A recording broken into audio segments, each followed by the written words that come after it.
hadn't planned to move to Glenwood, but life has a way of forcing decisions. The house. A modest two-story place with peeling paint and a sagging porch was priced at an astonishing $450 a month.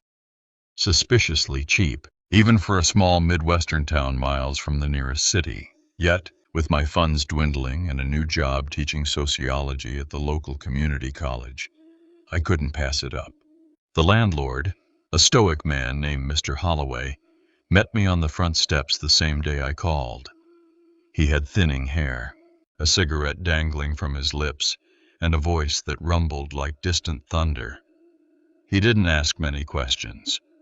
After a perfunctory walkthrough, during which he pointed out the updated kitchen appliances and the vintage charm of the wood-paneled walls, he handed me the lease. I skimmed it, signed it, and handed over my deposit in cash. The whole exchange took less than 20 minutes. I stood in the empty kitchen after he left, keyring in hand. It smelled faintly of mildew and old varnish. The cabinets hung slightly crooked, the fridge hummed loudly, and the linoleum floor was dotted with mysterious stains. But it was quiet, peaceful even. The house was nestled at the end of a dirt road, surrounded by trees that swayed gently in the autumn breeze. It felt like a sanctuary, a place where I could finally focus on rebuilding my life. The first week passed uneventfully. I spent my evenings unpacking, grading papers, and enjoying the solitude. My closest neighbors were a retired couple, the Petersons, who lived about half a mile down the road. They were kind enough, if not a little odd. Mr. Peterson was a wiry man with sharp blue eyes and a voice that carried even in a whisper. His wife, Helen, was quieter, her hands perpetually busy with knitting or gardening. The first time we met, Helen asked if I believed in God. When I hesitated, she nodded solemnly and said, "That's okay. Just remember, faith isn't about knowing, it's about trust." It struck me as a strange thing to say, but I didn't dwell on it. By the second week, little quirks in the house began to reveal themselves.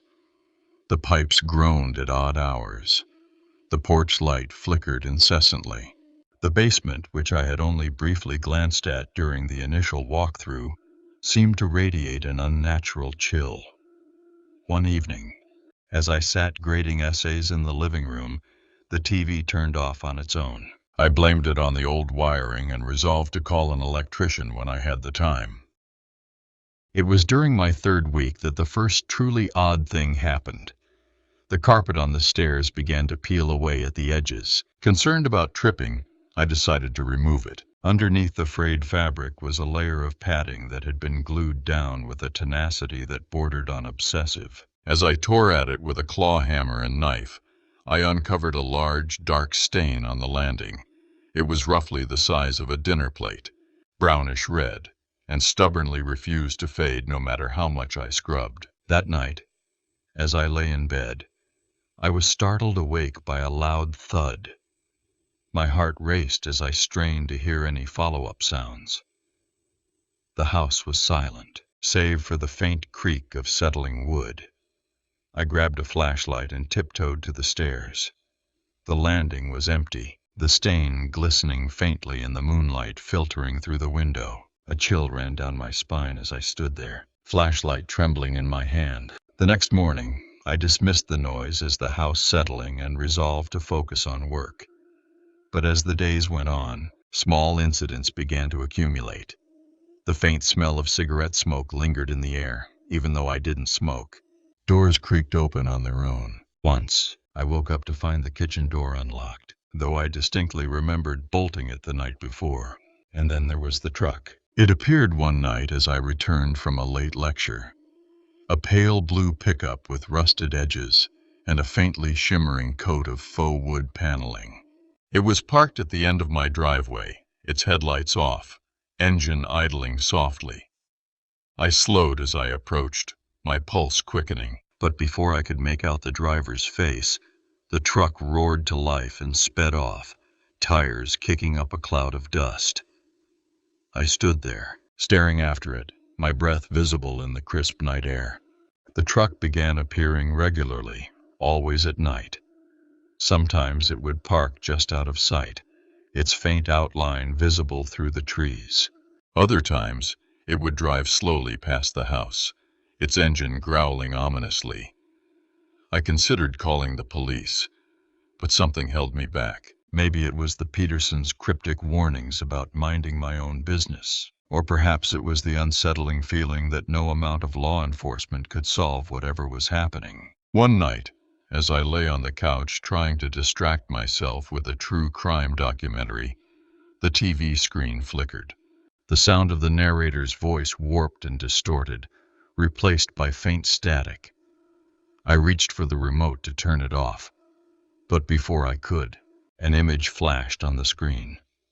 A grainy black and white photo of three figures kneeling beside a bathtub, their hands bound, heads submerged in water. My stomach turned.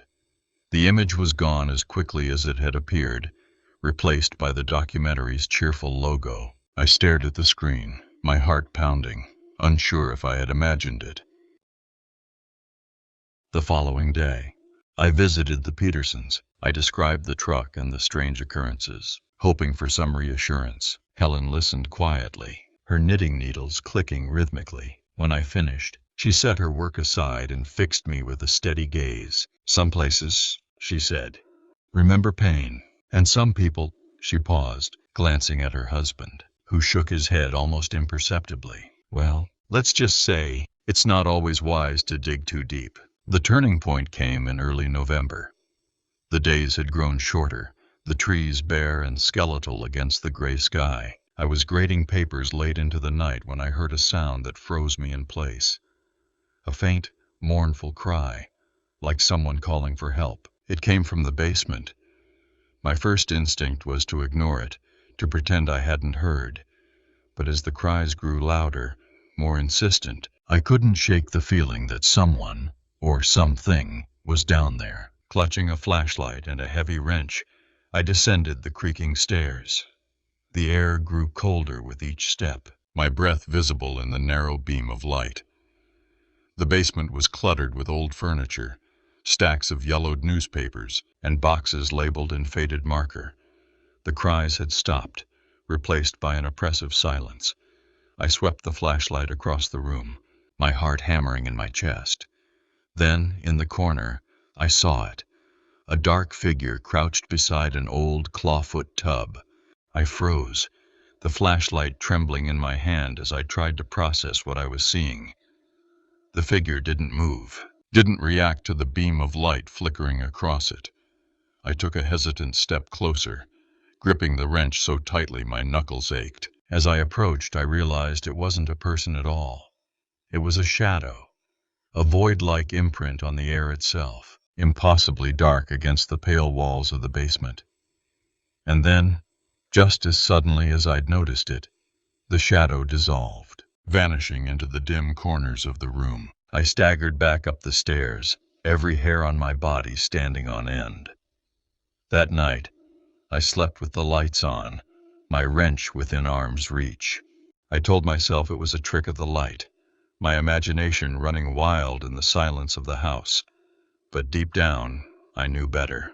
Something was wrong with this place. The next morning, I found cigarette butts scattered across the porch steps. They hadn't been there the night before, and I certainly hadn't put them there. I inspected them closely. Newports, the same brand I'd smelled lingering in the house. My hands shook as I swept them into a dustpan, my mind racing through possibilities. Was someone watching me? Breaking into the house while I slept? That evening I visited the Petersons again. Helen greeted me at the door, her expression wary. When I mentioned the cigarette butts and the shadow in the basement, her face darkened. She stepped aside, motioning me into the living room. "Sit down," she said. Her voice was soft, but there was an edge to it that made me obey without question.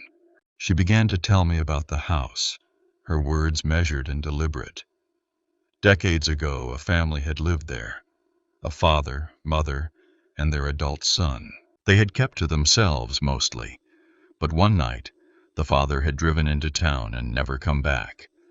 Days later, The mother and son were found dead in the house. The details were grisly. Cigarette burns, ligature marks, their bodies submerged in the tub. The father was suspected but never found. Some said he'd fled the country. Others believed he'd died in the woods, his body lost to the elements. Helen paused, her knitting needles motionless in her lap. Places like that don't forget, she said quietly. And neither do people. When I pressed her for more, she shook her head. It's not for me to say. But if I were you, I'd leave. Sooner rather than later. I left their house feeling even more unsettled. The story explained the unease I'd felt since moving in, but it didn't account for the truck, the cigarette butts, or the shadow. If anything, it raised more questions than it answered. The following week, the incidents escalated. I began finding my keys in strange places. The freezer, the bathroom sink, once even inside a pair of shoes I hadn't worn in months. Lights flickered constantly, and the smell of cigarettes became so pervasive that I considered tearing out the carpet. The truck continued its nightly visits, its engine growling like a distant predator. And then one night, I heard footsteps on the stairs. It was nearly midnight, and I was lying in bed staring at the ceiling. The creak of the wooden steps was unmistakable. Someone, or something, was in the house. My breath caught in my throat as I reached for the wrench I'd placed on the nightstand. The footsteps paused on the landing, and for a moment, the silence was deafening. Then came the sound of the basement door creaking open, followed by a low, guttural groan. I didn't move. I couldn't. My body was frozen, paralyzed by fear. The groan grew louder, reverberating through the house like a storm brewing underground. And then, just as suddenly as it had begun, it stopped. I lay there, my heart pounding, waiting for something, anything to happen. But the house remained silent. The next morning I found muddy footprints leading from the basement door to the kitchen. They were large, too large to be mine, and they ended abruptly in front of the back door. I locked every door and window, triple-checking each one before leaving for work. But no amount of preparation could shake the feeling that I was being watched. By December, I was at my breaking point.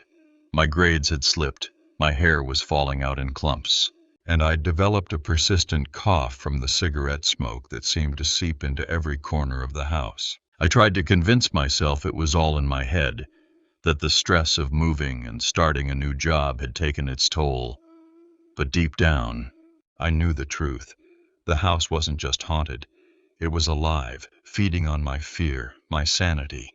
The final straw came one snowy evening. I was grading papers in the living room when the TV screen flickered and went black.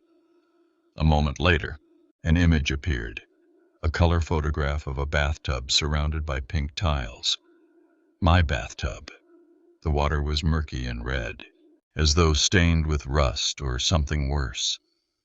My chest tightened as I stared at the screen, unable to look away. A sudden crash from the kitchen snapped me out of my trance. I grabbed the wrench and ran to the source of the noise. The cabinet doors were wide open, their contents scattered across the floor. The back door was ajar, snow blowing in from the storm outside. And then I saw it. The shadow, darker and more defined than before, standing in the doorway. It moved toward me, slow and deliberate, its form shifting like smoke caught in a breeze. I stumbled back, tripping over the debris on the floor. As I scrambled to my feet, the red phone on the wall began to ring. Its shrill, piercing tone cut through the silence like a knife. I grabbed the receiver with trembling hands, my voice barely above a whisper as I said, "Hello?" There was no response, only the faint sound of breathing on the other end. My stomach churned as I slammed the phone down and bolted out the front door. The snow was deep, the wind biting against my skin, but I didn't care. I ran to my car, fumbling with the keys as I glanced over my shoulder. The shadow was gone, but I could feel its presence, watching from the darkness. As I drove away, the headlights of a truck appeared in my rearview mirror. It followed me closely, its engine roaring as it kept pace with my car. My tires skidded on the icy road, the truck's headlights blinding in the storm. When I finally reached the highway, the truck disappeared, its lights vanishing into the swirling snow. I never went back to the house. I called the landlord, left a voicemail about terminating the lease, and never heard from him again. The Petersons didn't answer my calls, and when I drove by their property weeks later, it was abandoned. The house still haunts me, not just in my dreams, but in the quiet moments when the air grows heavy and the world feels still. Some places remember pain, and some memories refuse to die.